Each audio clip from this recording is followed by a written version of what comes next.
Membership fees apply after free trial. Cancel anytime. You know what's wrong with health and fitness? You weaponize it against yourself. Why didn't you go to the gym today? You're so lazy. Why did you eat that? You have no self-control. Stop it. At Beachbody, we think training and caring for your body in a way that works best for you should be about loving yourself. Let us help you without all the judgment. Here's how. Go to beachbody.com to claim your free membership and start feeling great.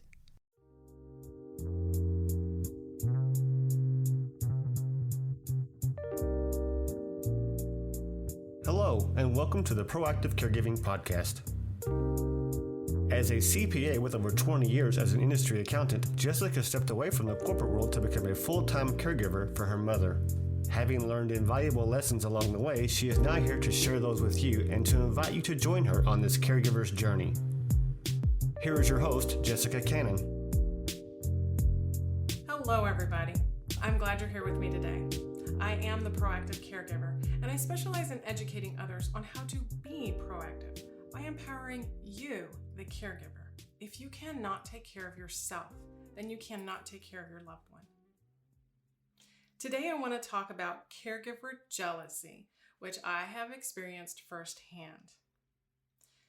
The will to care for our loved ones comes from many different areas, many different places in our hearts and our minds, mainly from love and obligation. The side of love may not need recognition, but the obligation side may need some recognition or appreciation in the very least. And even though our loved ones appreciate what our efforts are for, sometimes it doesn't feel like appreciation when our siblings, for example, may get all the glory. It's normal to feel jealousy, but working through it and recognizing what gave rise to that jealousy, it has to be addressed one way or the other. So as long as there's more than one child in a household, sibling rivalry is just about inevitable and painful. But when siblings come to this area, I know when my siblings and I were young, bickering was a way of communication. It was just how we learned how to communicate with each other. But when we learn to tolerate just because of age differences, or maybe hiding in their shadow for a chance, competing for mom and dad's appreciation and approval doesn't always change when we become adults. So today's guest is founder of Sabrina Johnson Advocate for ALS. And I wanted her to join me today because she knows this kind of jealousy. Trying not to compare herself to her sibling may not have been the main challenge, but seeing the difference in the response from her mother while caring for her sometimes it left a sting. As a caregiver for her mother battling colon cancer and her father, who unfortunately passed from ALS, Sabrina decided to share her story. She finds peace in sharing the good, the bad, and the ugly, because caring for others is not a one-sided journey. So thanks for coming on with me today, Sabrina. Thank you so much for having me. I'm really excited to dive into this conversation because I do think that unfortunately it is something that a lot of caregivers go through and don't always express. Yes, because I feel like that expression of it makes us feel like we're the bad guy. Absolutely. It's hard to verbalize it, I feel like politely, when you're trying to speak to your family about how you're feeling when it is a touchy subject like this. So I think a lot of times people just kind of bottle it in because it is so hard to find the correct words to really not push buttons in a way that you're not even intending to push. Right. Oh, I agree. I think you can only tiptoe around conversations before you actually either, whether it's a courage issue or just trying to show compassion and understand where it's coming from. But sometimes jealousy takes over before we even know why. Absolutely. And I think that's something that throughout all of this, I struggled with, and I think I even still today struggle with, is trying to find that piece of why it starts to begin with, what kind of is resonating within myself, and working internally as well of what is triggering myself to bring out that aspect into that jealousy part. And I think that's something that is hard for anyone, as well as trying to figure out what kind of makes themselves tick inside, Yes. and to get to that point where you are kind of past that line of internally feeling it and then that really feeling it moment. Exactly. Because when you look about, when I compare whether it's our young children versus us grown up caregivers, adult caregivers, um, sometimes it's the idea that there's a maturity issue, but it's not necessarily that at all when it comes to stepping into this role as an adult. So, how old were you when you started to care for your parents? Because you had kind of double whammy, you had both parents. Yes. So, for a little background, my dad was diagnosed with ALS in 2017. And I was trying to think back. I think I was like 27 when he was diagnosed. So, basically, I had my first son at 25. So, I feel like most of my adult life has been really just caring for others. So, my dad was diagnosed at 27, passed away less than 2 years later, March of 2019.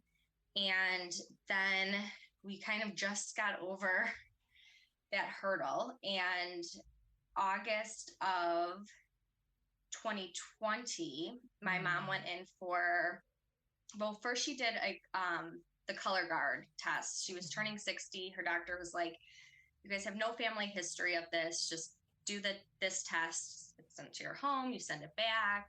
Shouldn't be a problem. And it came back like, call your doctor. We recommend colonoscopy. And I remember my mom calling me and I was like, I don't know, like how accurate are these tests? Come to find out they're actually like extremely accurate. But, in my mind, I was like, there's no way. Yeah. So she goes in for what we thought was a routine colonoscopy. It was supposed to be like under an hour. And about 3 hours later, my brother and I get a text that says, can you FaceTime in 10 minutes? Oh, wow. And this was also like during work time. So my brother's at work and my mom is very adamant to like never have to call my brother at work unless it's something. So knowing too that one, we both got it. And then for her to like know to disturb him at work, our hearts just kind of dropped. Yeah. And so she found out at that time that she had a hot dog sized tumor in her colon that the doctors assumed was there for about 4 to 5 years. So it was mind blowing then to kind of think while she was dealing with everything with my dad, she really was also battling cancer herself and didn't even know it. Amazing. So right away, she was having some struggles with her own doctors of how quick they were handling things. So she reached out to Cancer Treatment Centers of America, and there is a center about 20 minutes east of me. And they were fantastic. And they're like, we can get you in as early as tomorrow. I was like, well, Excellent. Hold on, give me 1 second, let me process all of this and figure it all out. So her colonoscopy was in August. By the end of September, she had half of her colon removed and knew at that point then she was going to have to do at minimum 12 rounds of chemotherapy. Wow. So her chemotherapy was going to be every other weekend, where she would come up by me. We live an hour and a half away from each other. So she would come up by me And on Fridays, we would go to the doctor. We'd see the doctor. She'd have 5 hours of chemo, and then she would have to be hooked up to her port, which is a little device underneath your skin with a tube and a little fanny pack of chemotherapy for 46 hours. Wow. So she would stay at my house for the weekend. When her chemo bag would beep after 46 hours, I got trained to then unhook her and deport her from her chemo. And we could send it back in via mail. She'd be on her way, and she'd come back 2 weeks later, and we'd do it again. So we did that for 12 rounds. And thankfully, after 12 rounds, she has had some amazing scans, and everything's looking fantastic. So she's, since April of 2021, been doing like a maintenance routine just to kind of mentally ease herself as well as physically ease herself kind of slowly off of the medicine. So as you're going through this, I'm wondering this time, this post-COVID, which I don't think we can really say we're out of it entirely. What was that like having to deal with this kind of new way of life with COVID? And I'm sure there had to be some sort of sterile issues with her going through COVID. How did that work for you? It was hard. The hardest part was the fear I felt. My husband works in emergency management, so thankfully he has always kind of been very mindful of, you know, how to handle emergency type situations. So we were very cautious when it came to leaving the house or anything like that. But what terrified me was with her coming every other week was if any of us were to get infected, we were always in contact with her within that span of, you know, the 14 days and the 10 days, like whatever, even as the CDC guidelines were changing, we were still always in that window. Right. And so that just terrified me, feeling like I just had to be extremely cautious. So the Thursday before she'd come, I would become like a bleach maniac and I have 2 young kids. I have a 6-year-old and a 2.5-year-old. Oh, wow. So I would just like bleach and clean galore. And then on Sundays when she'd leave, I'd basically do the same. Just because of the bag of chemotherapy being all over. I just wanted to make sure everything was clean for my kids, myself and my husband as well. So I just kind of felt like I was constantly in this bubble of fear and bleach and cleaning. And I just felt that I was already just nervous because obviously COVID in general, you know, is terrifying. As a mother, it was terrifying with kids.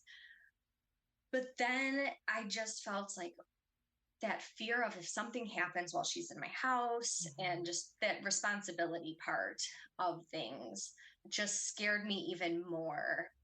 Even though we weren't going anywhere, you just kind of always had that what if. So right away, I had to kind of stop watching the news or kind of like eliminate any aspect of like the outside world besides like the kids' music and Nick and Disney and all of that, because I just felt like I was getting too much in my head then and focusing on the spiral of all of that I had to just kind of cold turkey myself from knowing what was going on and kind of left it to my husband to be like, just tell me what I need to know.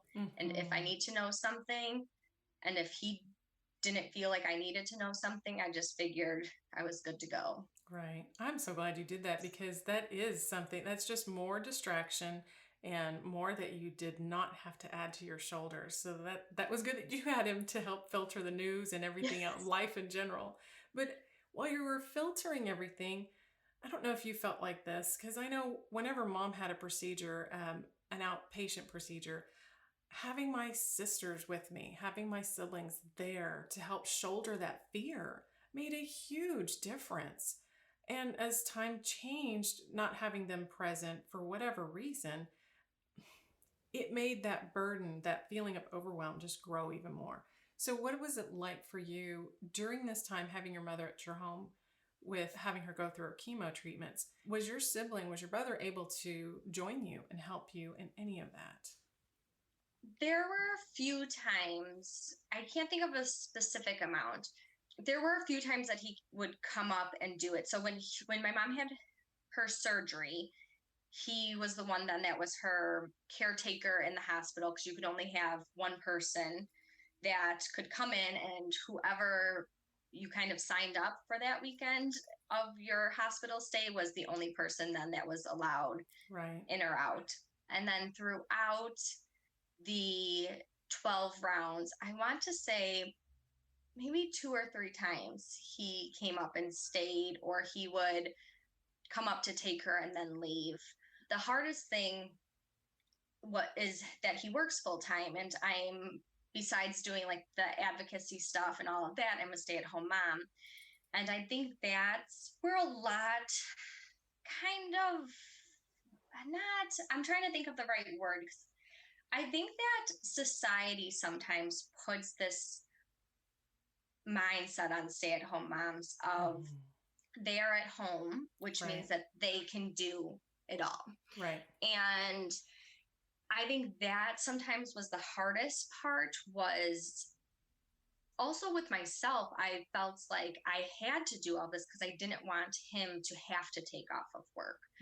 And not that it was any easier for myself to find childcare or for my husband to take off work, but you kind of get in this mindset of, well, you're at home anyways. What else are you doing that Right. why should he have to take off to do all this? So you kind of start in this like spiral aspect of what society sometimes makes people believe of stay-at-home moms, and then what you kind of can make yourself believe of, well, I'm just at home right now.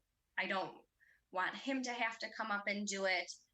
I'm also older than my brother. I've also had a very motherly Right.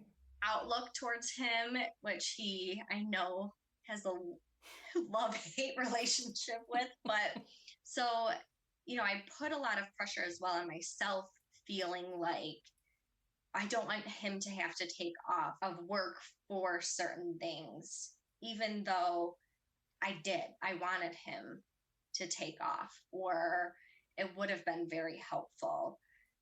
But you just kind of get in your mind, or a topic of conversation between my mom, my brother, and I would always be about, how many weeks vacation my brother gets, or, stuff like that. So I would just kind of feel guilty then, being like, I could really use your help with X, Y, or Z through any, my dad or my mom, because it was just kind of something that I just felt like I was the burden then by making him use days that I felt like he necessarily didn't have, Right. which he did. But in your own mind, as you're kind of that motherly sister, are like, oh, it's okay, I'll make it work.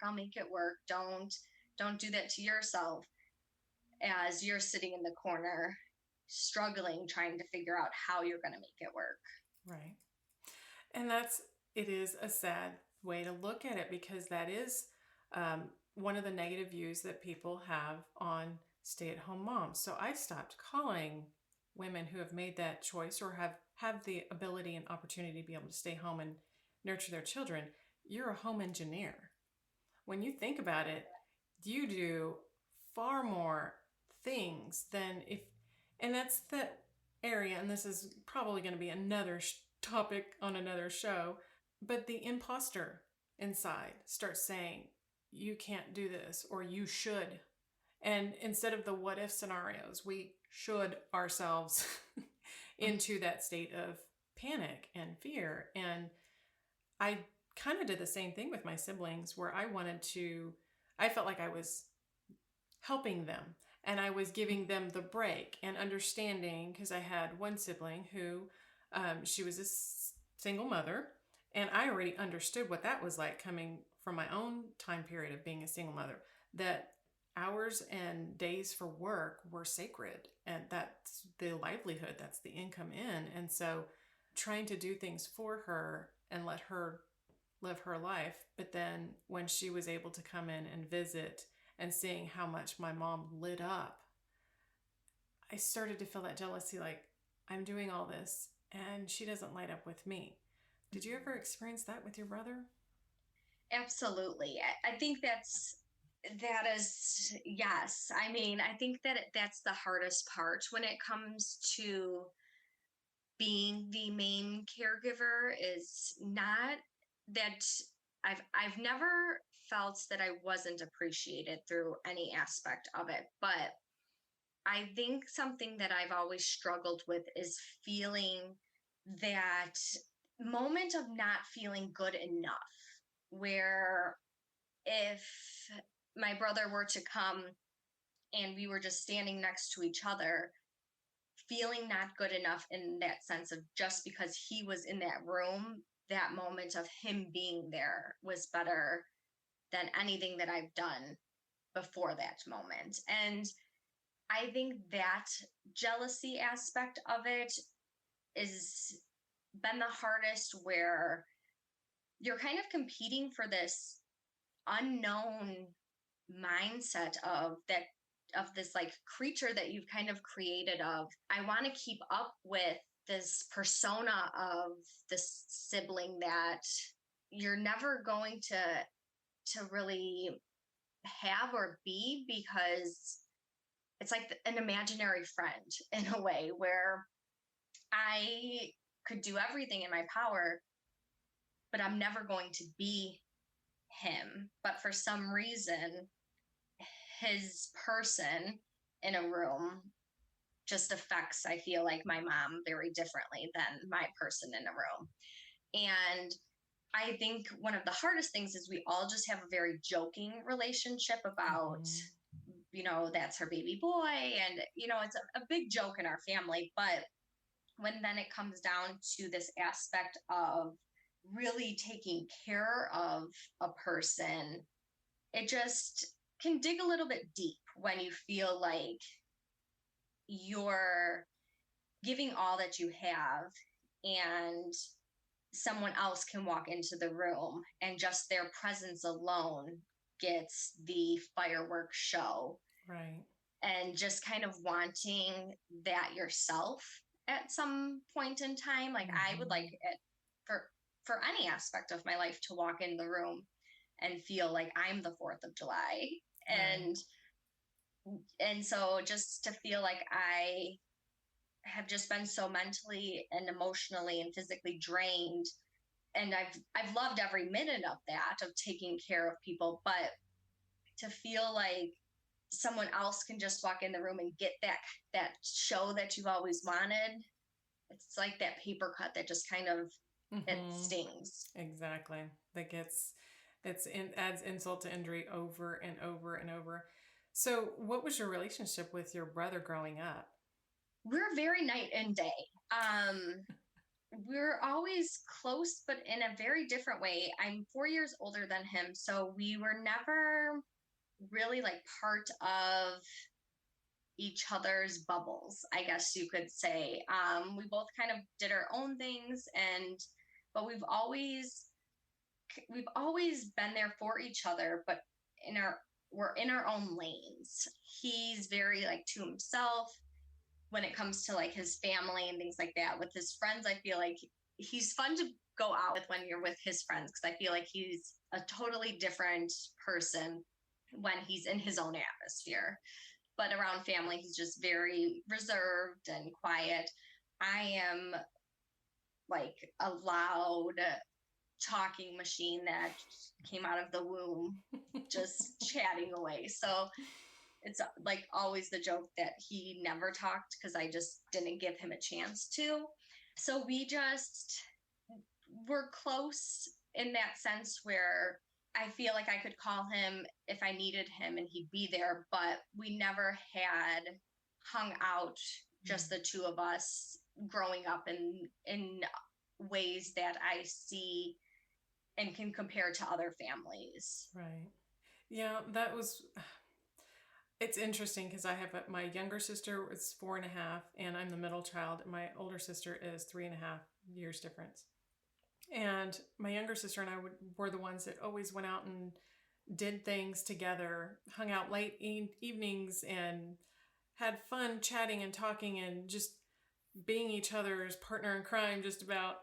And my older sister would sometimes get jealous of our relationship, and that was kind of hard. And so then I started having a more of a relationship with my older sister, and we had our own ways of connecting. And so then my younger sister would get jealous of our relationship. And at first I thought, well, it's just the age difference. And then I thought, no, it's like the love triangle almost. Like you can't balance that out. And not having a fourth sibling would have made any difference. But when it comes down to it, I think for me, having mom recognize what I was doing for her and showing the appreciation in a way that I could see it in her eyes and I could feel her light up, it just made me want that more and more and more. And I think it pushed my level of care to pay closer attention to see what could I do, not only to help her, but what could I almost do that I didn't get that little pat on the head, like good daughter, good daughter. It's just hard to make that change and let it go and say, I don't need that spotlight. I'm not doing this for that spotlight. But there is that little part of me that's inside that says, just a little bit. I need just a little bit. Absolutely. And I do think too that, I think everyone's relationships with their parents are so different. And my mom and I are very close, and in that sense of like telling each other everything, or, those types of things, where I think sometimes when you have a close relationship, just like you do kind of with friends, you forget those little things where I feel like I do this with my husband too. You just kind of forget. And so there's times then where I just feel that I know that I am extremely loved.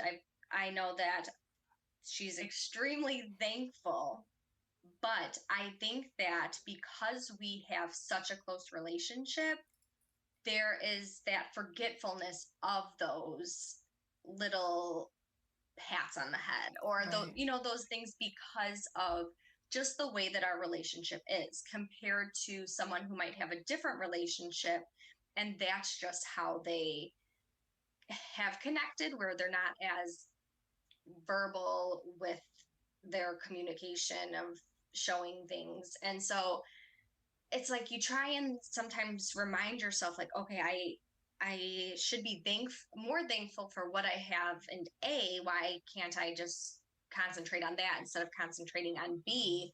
But I think that it's one of those reminders sometimes that when you have siblings, that everyone kind of has their sparkle moment that they really want. And so when you have people that you're growing up next to, I think it's hard to not also have those moments of like that only childness, where it's like, I want Right. to be, if I'm doing all this work, I want to be the only one that gets that, big present, or that love for all of this. And it's hard sometimes where you feel like, okay, I get frustrated, but I'm also not asking for help to not be frustrated. Yeah.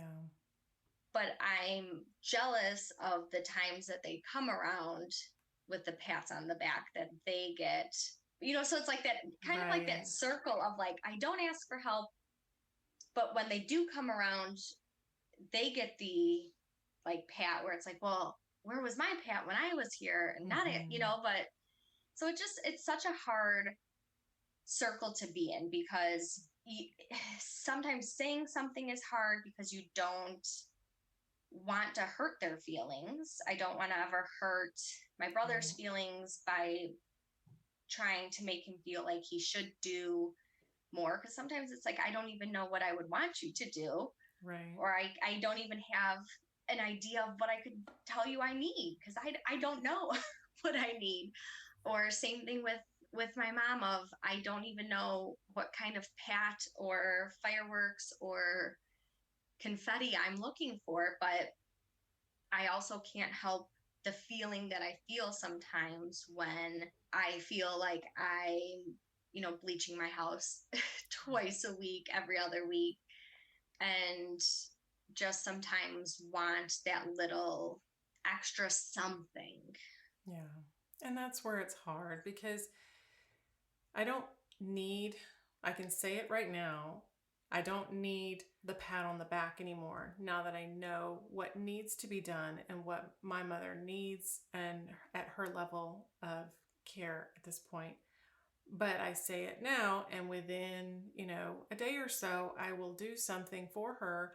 And if I go throughout the whole entire day, and whether it's doctors, nurses, staff within her community, if someone doesn't say, "You're such a good daughter, so glad she has you in your life," it's like I still feel that I'm not doing enough. And so it is a circle. It is something that I want to feel that everything's going to be good and she sees it. And then I had a moment. It was one day recently that she actually told me to stop trying, that I couldn't do any more than I already had, and that I was already a good daughter. It just blew me out of the water, because I had wanted to hear that for so many years, and I thought she would never say it. And then when she did, it was just like, I don't know how to accept that. I think sometimes that's the hardest part, is accepting all of this, where one, accepting just being a caregiver, I think is hard enough. And then when you're taking care of someone, accepting the level of care that you're giving them, and then kind of releasing that in a way too, of like, okay, they will be okay if I don't go to this appointment. Or, now that my mom's been more on a maintenance route, I haven't been going to as many appointments just because of childcare, and her appointments are shorter, and there's not as much thought that has to go into the appointments. And so it's still so hard for me though, because in my mind, it's like, okay, well, is she going to be okay? Is she going to make sure that she eats something while she's there? Is she going to drink water? And I know that she's going to. We've done this enough, but it's also like letting myself relax enough and kind of release that, where I think that when you're kind of thrown for a loop and you're put in a situation where you are a caregiver, that fear takes over you, where it's hard for you to then accept that you don't have to be constantly controlling the situation to make sure that somebody else is okay, or else it's going to fall apart. Because I think that sometimes my mindset is where I get upset sometimes, where I'm like, well, I have to be there, because if I'm not, everything's going to fall apart. And then even if my brother is at an appointment, I'm that one that's like, okay, well, did you ask this? Is this okay? Are you making sure that this is going? Well, what about this? And so I'm sure in his mind, he's even like, well, why am I even coming to this appointment? Because you're the one that's sending me all these messages throughout it, and not letting me just kind of stand up and be the one that's here at this time too. Exactly. But it's just hard to kind of release those moments when you're kind of at that point that you can start to gradually walk away from stuff. Yep. I've had those moments. I still have those moments. And I tell myself I don't need to be in control. And no sooner I say it, I'm doing something that is putting me in control. Or getting the answers that I need right away. So I love you were able to find your way through this process, though. I know how painful it is to lose a parent, especially when it was most likely far sooner than you ever expected. So losing your father to ALS and trying to figure out what to do with life afterwards, how did that turn into your advocacy for ALS after that? I mean, I'm going to just start off by saying I never thought in a million years I'd still be like in the ALS realm of things. It took me about a year after he passed, and because of COVID, I was deep into TikTok. And I was watching a TikTok from this hospice nurse. Her handle is Ash Nurse Hadley.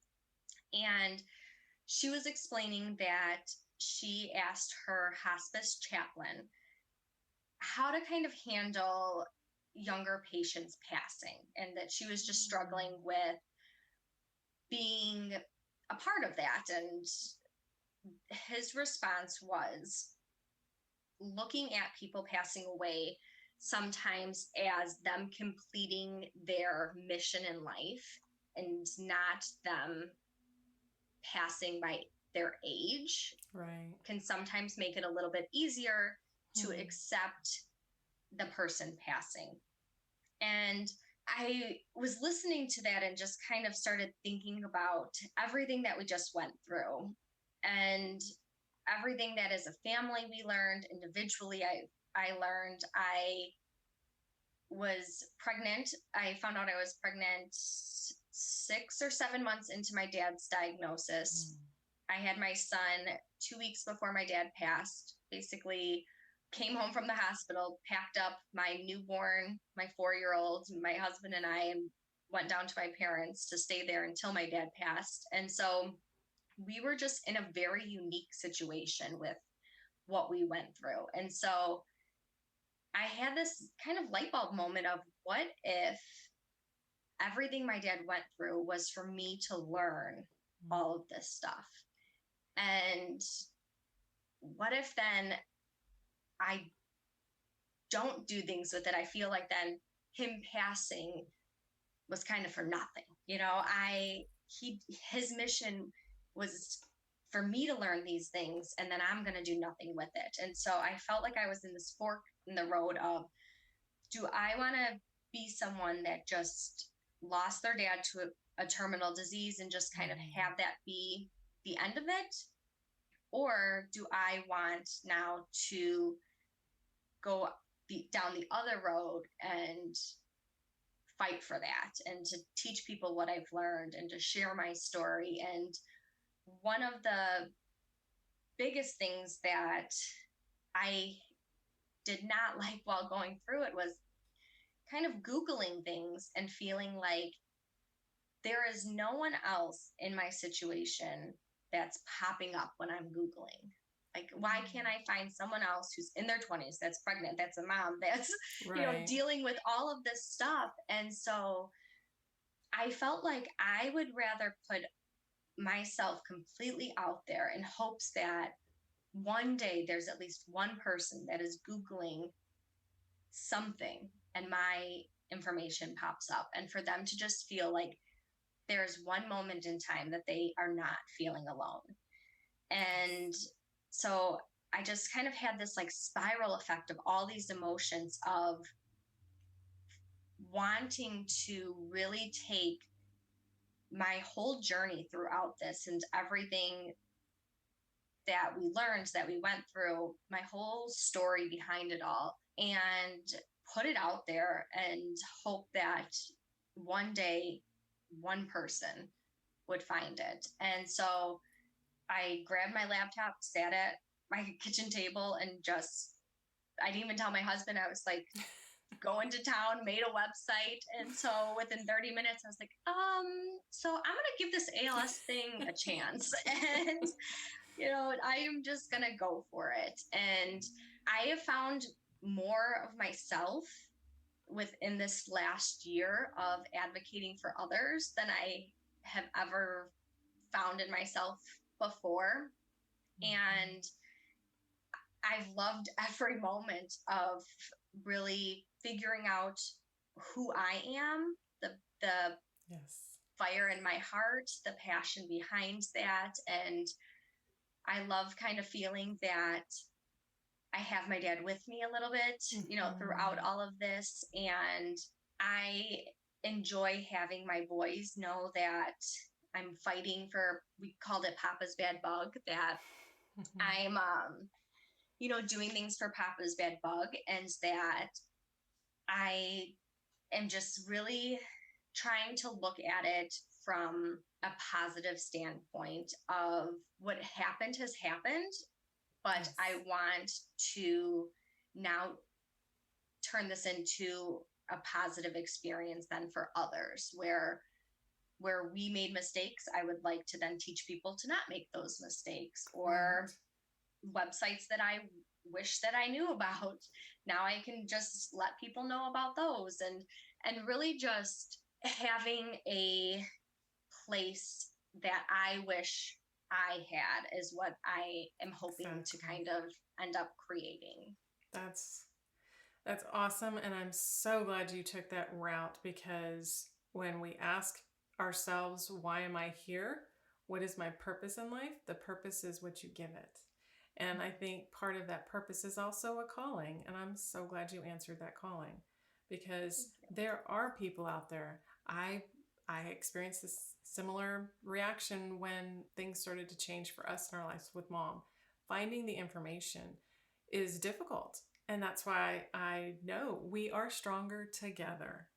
So I'm so glad you did this. How can the listeners find you? The best way to find me is on my website, SabrinaJohnsonAdvocate.com. Through that website is where you will find my contact information, social media handles, and the rest of the ways that you can find me. And right now I am also creating through that a holiday and gift guide. So one of the things that I thought was a hard aspect of caregiving was trying to find gifts for loved ones and patients and hospital staff. And so I've created a gift guide that will be on there and will be live by the time this episode airs, for people then to also find Amazon links where you can just click it and add to cart, and have, once again, just a resource page of easy things that I wish that I had while I was in the middle of what felt like drowning. And so hopefully this will be a little bit of a life preserver to just kind of make you float on the top a little bit through the crazy holiday season that is just about to start. Right. Well, and unfortunately, this is a season that is year-round for us. So I really appreciate you sharing your story on Caregiver Jealousy. It is normal to an extent when we fight. Sometimes it's a good fight, but sometimes if it's not a fight and it's just our feelings on the inside that we don't know how to express, it creates other issues worse than if we just fought and got it out in the open. So thank you so much for sharing your story with me today. I appreciate it, Sabrina. Thank you so much. So, ladies and gentlemen, thank you for joining in and listening today. I hope this gave you more food for thought. And until next time, be proactive. Take care, everybody. Thank you for joining us today. We really hope you've enjoyed this episode. To learn more about proactive caregiving and to hear other episodes of this podcast, please visit www.jessicalazelcannon.com. This podcast is produced by Cannon Light Media, LLC, www.cannonlightmedia.com. Music provided by Chris Paradise.